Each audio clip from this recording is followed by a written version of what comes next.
Hola, muy buenos días, que Dios les bendiga, bienvenidos a otra perla de la palabra. El día de hoy vamos a compartir acerca del misterio de Silo y el cetro de Judá. ¿De dónde deriva esto? En Génesis 49:10, la palabra de Dios habla de una profecía y dice: no será quitado el cetro de Judá ni el legislador de entre sus pies, hasta que venga Silo. El nombre de Silo corresponde a uno de los nombres del Mesías, con el que se nombra al Mesías en la palabra. Y cuando habla de que el cetro de Judá no será quitado hasta que venga el Mesías, está hablando de que el cetro de Judá no será quitado hasta la venida de Cristo. El cetro es lo que sostienen los reyes como símbolo de su poder, de su gobierno, de su dominio y de su soberanía. Y eso significa entonces, esta profecía significa entonces que el poder del dominio no será quitado de Judá o del pueblo judío hasta que llegara el Mesías. Y según el Talmud, que es la ley oral, la tradición judía, el punto crucial de ese dominio es el poder de la vida y el poder de la muerte, el poder de decidir casos que conllevan la pena capital. Y el Talmud también identifica el tiempo en el que ello sucedería. Y ese, según el Talmud, sería cuando los miembros del Sanedrín se encontraran privados del derecho sobre la vida y la muerte de una persona. Y eso sucedió desde el momento en el cual el Imperio Romano invadió Israel, y entonces el poder de la vida y el poder de la muerte, el poder de la pena capital, estaba solo en manos de los romanos. Fue quitado ese poder de manos del Sanedrín. Por esa razón, aunque la ley judía decía que un blasfemo, que fue el pecado que inventaron los del Sanedrín contra Jesús, decía que debía ser apedreado, ellos no lo pudieron hacer y lo tuvieron que llevar delante de las autoridades romanas para que lo crucificaran. De tal manera que lo que la palabra de Dios profetizó 2000 o 3000 años antes de Cristo se cumplió exactamente en el momento de la primera venida de Cristo. Y por el otro lado, no solo fue quitado el cetro de Judá, sino le fue dado a Jesús. La palabra de Dios dice en Mateo capítulo 28, versículo 18, que toda autoridad le ha sido dada a Jesús, tanto en el cielo como en la tierra. ¿Qué significa entonces todo esto? Que Jesús tomó el dominio de la vida y la muerte, el poder de decidir los casos que llevan a la inocencia o a la pena capital. Y esto implica la vida o la muerte eterna. Juan capítulo 3, versículo 16 dice: porque de tal manera amó Dios al mundo que ha dado a su Hijo unigénito para que todo aquel que en él crea no se pierda, mas tenga vida eterna. Y por el otro lado, esto también significa lo contrario, que el que no cree se perderá y tendrá condenación eterna.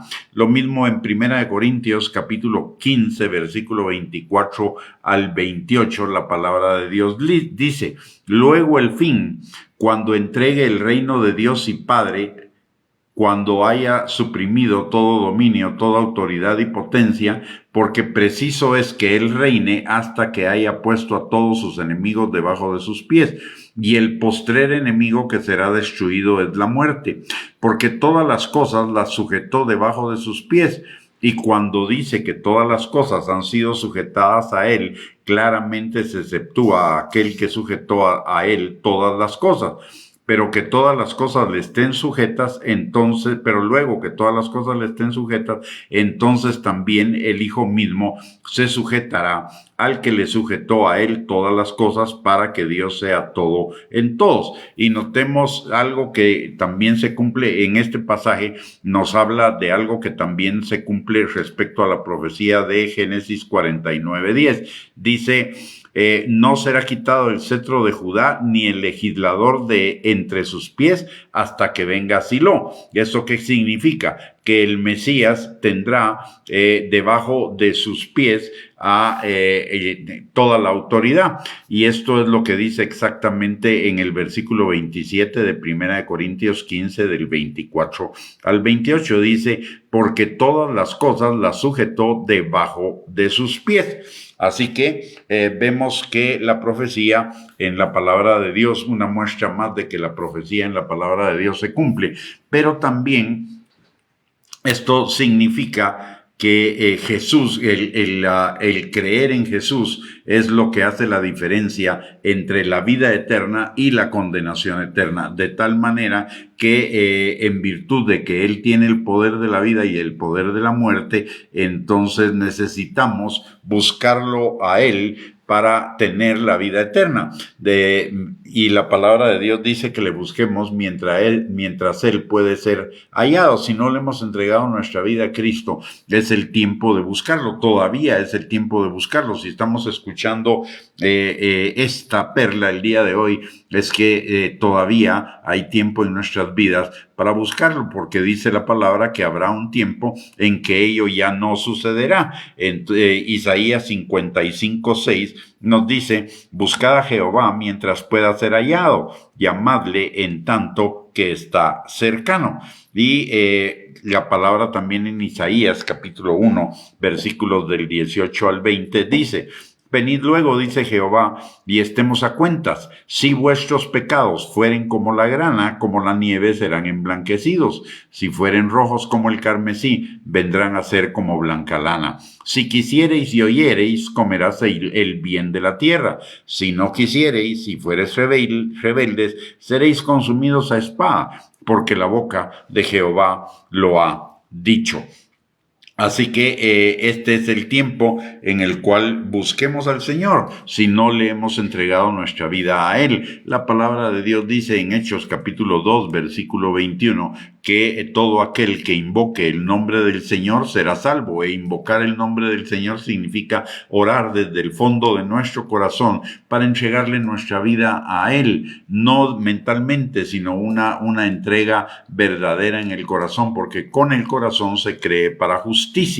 Así que esa es la primera conclusión que podemos sacar de este misterio de Siloé y el cetro de Judá. Pero la segunda es, si nosotros ya le hemos entregado nuestra vida al Señor Jesucristo, entonces necesitamos buscarle de todo corazón cada día. La palabra de Dios dice en Mateo capítulo 6, versículo 33, que busquemos el reino de Dios y su justicia, y todas las cosas nos serán dadas por añadidura.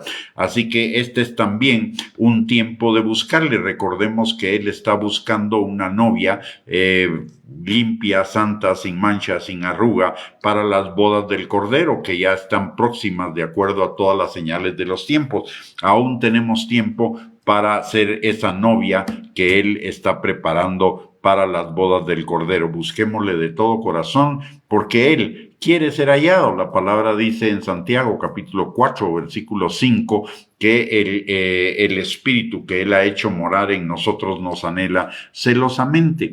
Y si Él nos anhela celosamente, debido a todo lo que Él ha hecho en nuestras vidas, no como pagar un precio, pero sí por agradecimiento y por amor, busquémosle, seamos ese instrumento de darle a Él, de corresponderle a Él, a ese anhelo que Él tiene por nosotros. La palabra también dice en Juan capítulo 4, versículo 23 al 24, que Él está buscando adoradores en espíritu y en verdad, y usted y yo tenemos el privilegio de ser esos adoradores, de esos que anhelan celosamente al Señor de la manera que Él también nos anhela celosamente. Muy bien, con eso hemos llegado al final de esta perla de la palabra. Muchísimas gracias por conectarse.